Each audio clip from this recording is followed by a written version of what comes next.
Hello and welcome to the Relax It's Retirement podcast with your host, Josh Leonard, where we talk about transitioning into retirement with intent.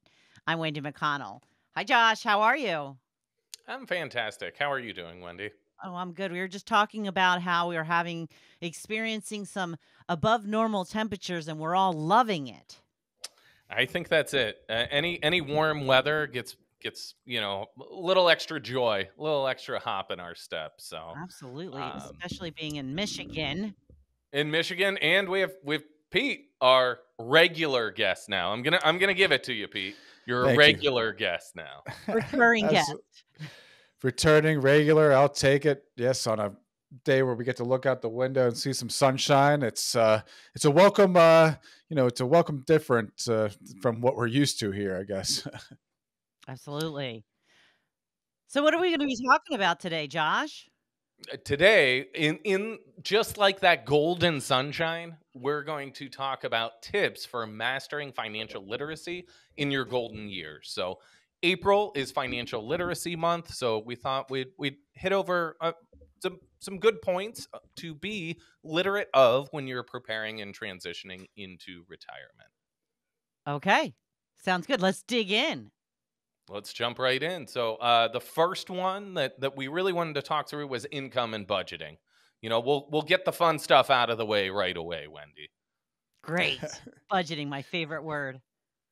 Yeah, I think for us, pivoting into retirement, we see many people being stressed out in that they're used to getting that regular paycheck. So whether it's, every Friday or the 15th and 30th or every 2 weeks, whatever the cycle is, you've sort of built your financial life around that regularity. So knowing there's going to be a little bit more in the account every 2 weeks, every week, 2 times a month, whatever that cadence might be.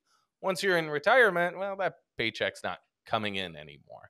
So building out an income plan and knowing how things work. So whether it's when your social security payments are coming in, if you're fortunate enough to have a pension, knowing when those payments are going to be coming into the account so you can adapt, right? If you're used to paying the credit card on the first of the month, but all the income doesn't come in until the 15th, well, you might be a little tight on cash. Yeah, You know, that definitely can make you feel a lot more uncomfortable. I mean, if you just hear that, hey, you're going from you get monthly paychecks or you get biweekly paychecks, or if you're lucky enough to get weekly paychecks, and then all of a sudden those stop, you know what what do you do? Yeah, I mean, certainly having the income plan built out so that the income's coming in is good, but that regular cadence of it, knowing the time that those are going to hit is very important. I know for many times with folks, they'll start Social Security and they might be expecting it one day, but it takes a day or two to process through the bank. So if you're waiting till that last second to make a payment, let's build a little bit of a buffer in there. I would say this also comes back to that cash bucket that we talk about all the time. In any time of transition, let's make sure our cash bucket's full. So, a That's reminder there, that's 3 to 6 months worth of expenses. Yeah. So where do you come up with those expenses from? It's. I'm sure we've all heard it before, but it's creating a budget. It's almost like a four-letter word, but it shouldn't be.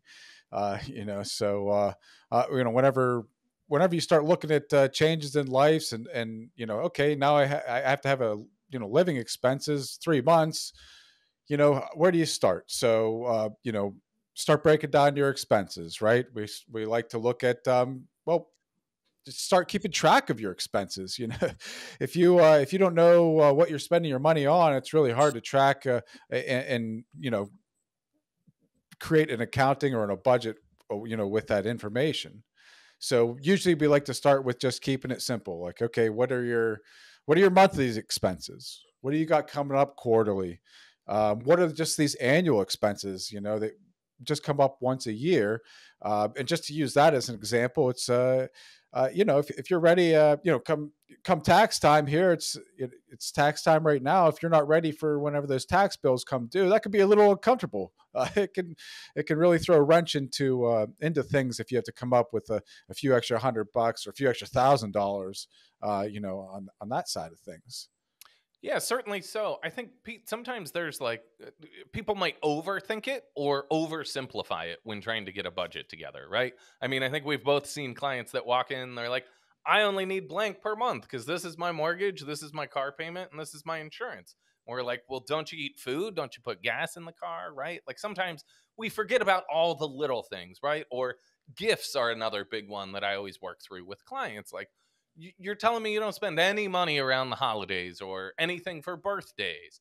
So working through that sometimes can be difficult, but thanks to technology, we have a lot of tools that can help us there. Like I think one thing that we do personally is we'll look at like our year-end summary from the credit card bill, and it kind of categorizes things already. It'll help you a lot. So if you put a lot of expenses on a credit card and pay it off every month, let me say that again, and pay it off every month, That's the important you know, part. that can be a great tool for tracking it.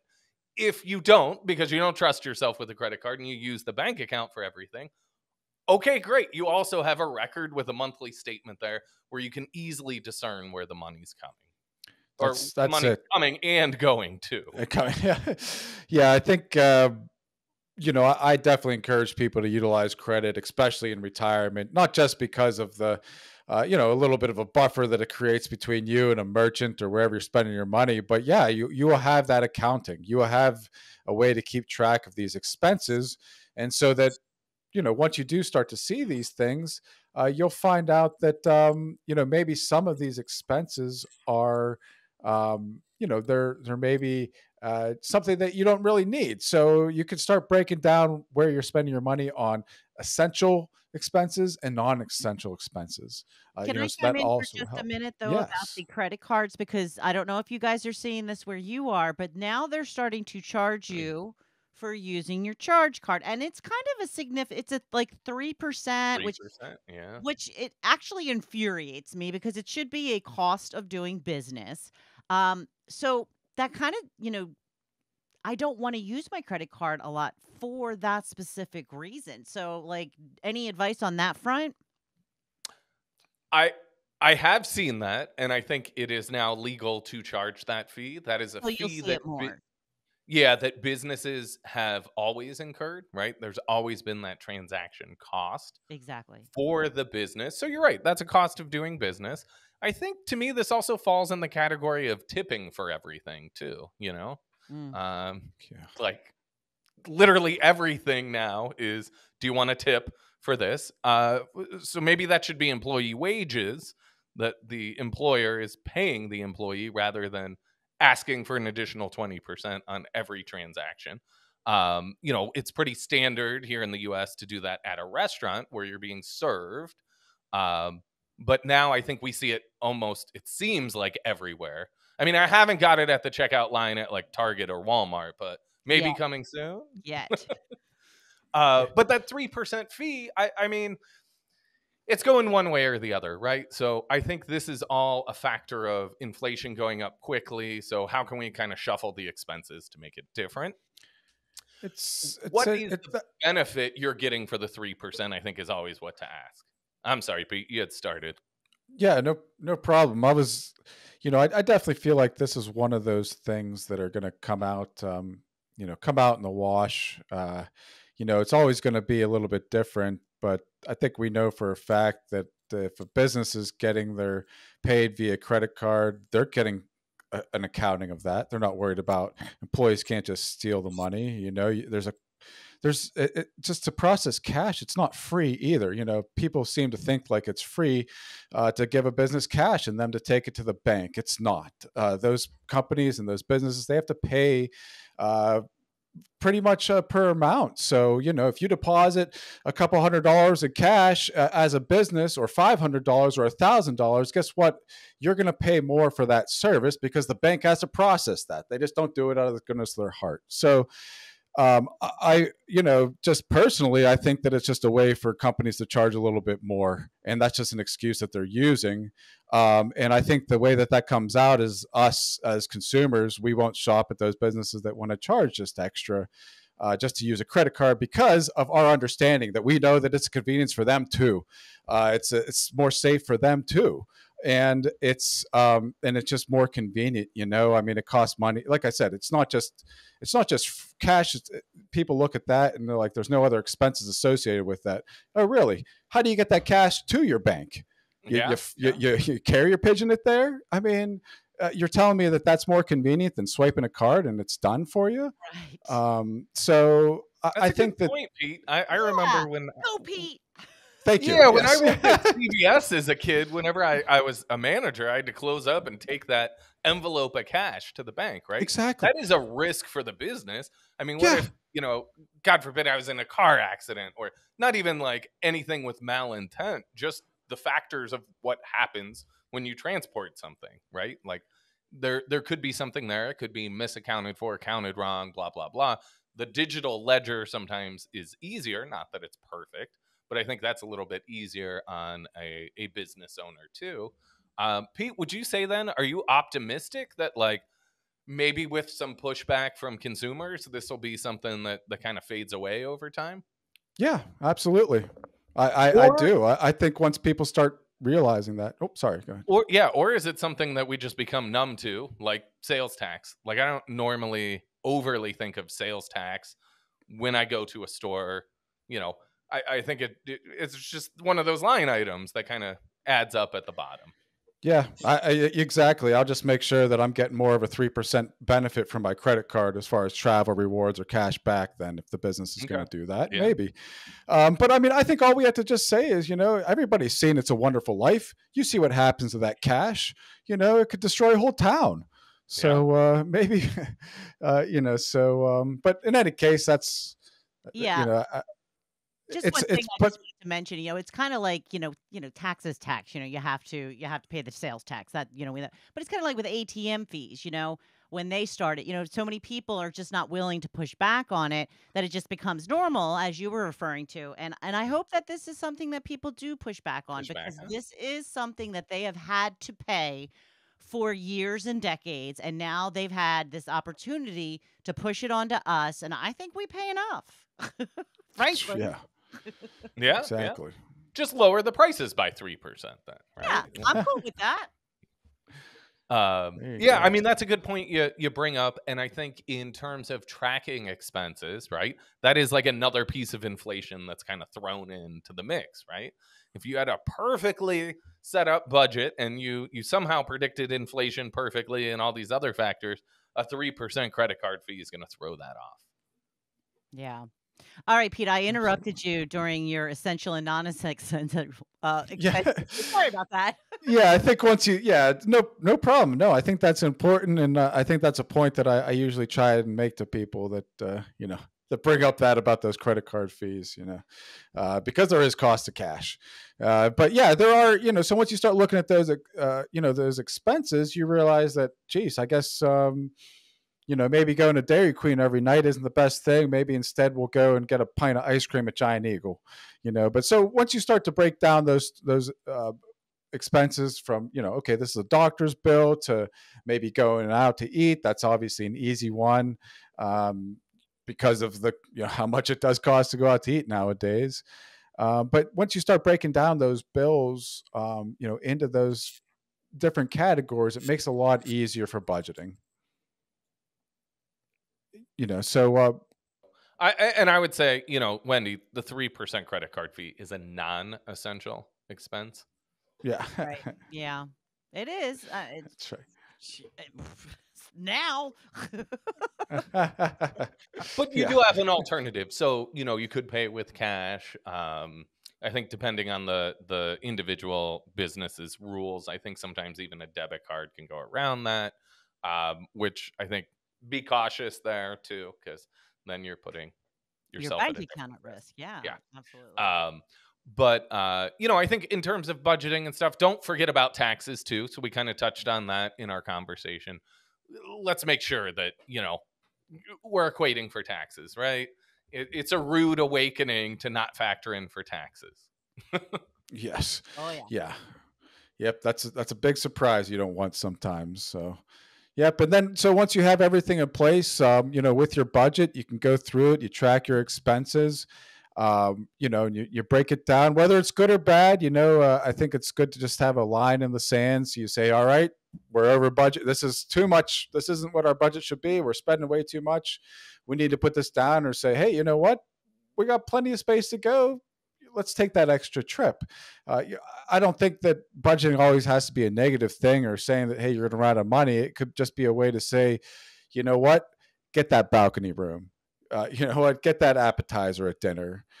So it's not only just a negative. So and how do you make sure that things haven't changed? Just reviewing that regularly. Take a look at your budget. Just don't set it in stone and say this is where we are for the rest of our life. Taking a look at those things. Priorities change. You go from maybe experiences to maybe wanting to go out to eat more. That's just fine. Yeah, I mean, I don't know if you guys remember this infomercial. There's a second tangent on this bit here, but do you remember the Ronco rotisserie chicken? Oh yeah, set it. Yeah, set it and forget it. Don't do that with your expenses. That's right. That's right. Might work for a chicken. It doesn't work for your expenses in retirement, right? Things shift. So maybe in retirement, you thought you were going to be, an avid golfer and you're going to go golfing all the time. Well, your first year of retirement, maybe you have a knee replacement or a hip replacement and you're golfing a little bit less. But instead of that, maybe you have a little bit more in medical expenses, or, so we need to adjust over time. And think about inflation too. We've all been reminded recently that inflation is a factor, but for a decade, we all kind of forgot about how much inflation can impact us. So when we look at looking over a 20 to 30 year time horizon, like your whole retirement, we need to make sure we're factoring in inflation there. Bread's going to cost a little bit more in 20 years from now than it does today. That's right. Our expenses definitely change. I mean, you mentioned about like the healthcare. And I think that one of those, who knows how accurate, and I'm sure that this, the percentage changes, but there's somewhere about, we spend about 95% of our healthcare costs in the last 5% of our life, so, and that's obvious. It makes sense, right? We're getting older, things break down, nothing lasts forever. So, it does make sense, but I think just hearing how much more that we do expect to spend, just putting the 2 feet on the ground every day. Yeah. In retirement, it's just good to be aware. Like we talked about, this is just planning, and when those things arrive, it's too late to plan. It just is. Yeah. Well, and Fidelity does a study where they look at the cost of healthcare every year, and the number always blows my mind. Like the last one I just pulled up, we'll link it in the show notes too, but $315,000 in health expenses for the average married couple. Per year? That's a... Yeah. No, not per year. So, throughout retirement. Yeah. Okay. In retirement, but who's got that kind of money? Yeah, you gotta get into cosmetic surgery then too. So, all right, I'm really clarified. Yes, but I agree with your outrage. I think it seems astronomical, doesn't it? Like, you're right. Who has that? The average retiree does not have that saved. We also know that from studies. Now, part of that's covered by Medicare. If you spend down assets, that's covered by Medicaid as well.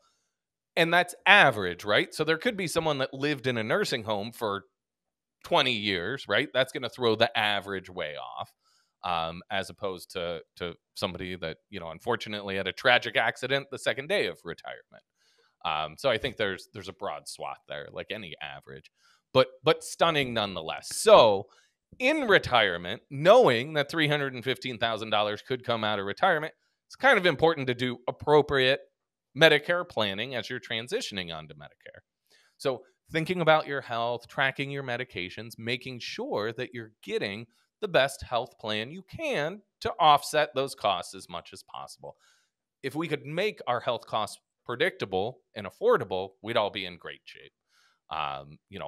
That's a challenge in retirement because it's never cheap, but Medicare does help by having a more standardized system than some of our other wonderfully diluted tax systems.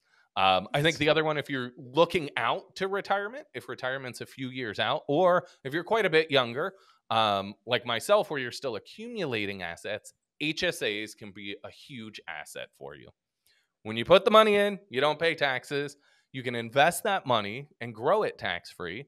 And as long as you're using it for health expenses in the future, you can deduct or you can withdraw that money without paying taxes. So, Yeah, uh, if you qualify for an HSA, we definitely recommend making that into part of your budget, just because of those flexibilities. You might qualify for an HSA right now based on your coverage, your healthcare coverage, and you might not qualify for it in the future, whether you change jobs, your healthcare changes, but that HSA account remains, and you can still use that for qualified healthcare expenses. I know I had the big one. I was able to use some for the orthodontist, so to cover those things that you're not going to get from insurance. And it is your own money there, but you put it away for healthcare. You use it, and it's a great way to not those big medical expenses. If you have that available, it's nice to have that in the back pocket. yeah, and if you accumulate enough, so like one of our goals is to maximize our HSA contributions every year and then invest that money. I'm 36 now, so I got some time before retirement. If that money is growing and compounding over time, that might even help pay for things like my Medicare supplements as well. So, not even like this big tragedy or crazy, but it might just help cover my general expenses in retirement related to healthcare. So, Yeah. we see that as a huge benefit. There's also, the ability that if you're saving receipts, so we still have medical expenses now while I'm trying to defer that money. But if I needed to access that money in another financial emergency, I can use those medical expenses that I didn't take from the HSA as collateral to withdraw in the future. That is a huge advantage. Like in 10 years from now, I could probably, just take money out of the HSA and buy a car. That would be awesome. Yeah. I still don't know that I'll do that because that I power of was compounding creates like a hockey stick of growth. So let's just and keep protecting that money as much as we can. But it's a cool Yeah. benefit. And then wait for braces there, Josh. see, see how that HSA account works. I don't know. Yeah, that's right. That's right. Yeah. So- I don't have that expense yet, Pete. You're That's right. right. But it is a great thing. And, we make those decisions based on what, the best information we have right now. So like Josh is saying, like if you're in a similar situation, that is, there's so many benefits to it, not just for having the money whenever, you realize that your wife was more English than you thought she was, and you got to come up with these things. But it's Ooh, yeah, I know. better do the dishes when this episode airs. Well, Just yeah, you're saying. right. But so it is nice. The flexibility in life. And you get a lot of flexibility to the HSA.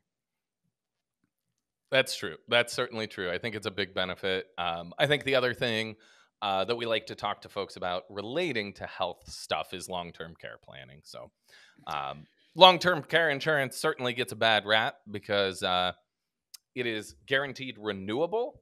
That means that they'll continue to insure you, but it doesn't control the cost. So for many folks, the cost of that insurance continues to go up and gets higher the closer to the time that you need it, which is not ideal by any means. But there are other ways to insure against that. That HSA account we just talked about at length could be used as your long-term care insurance bucket of money as well.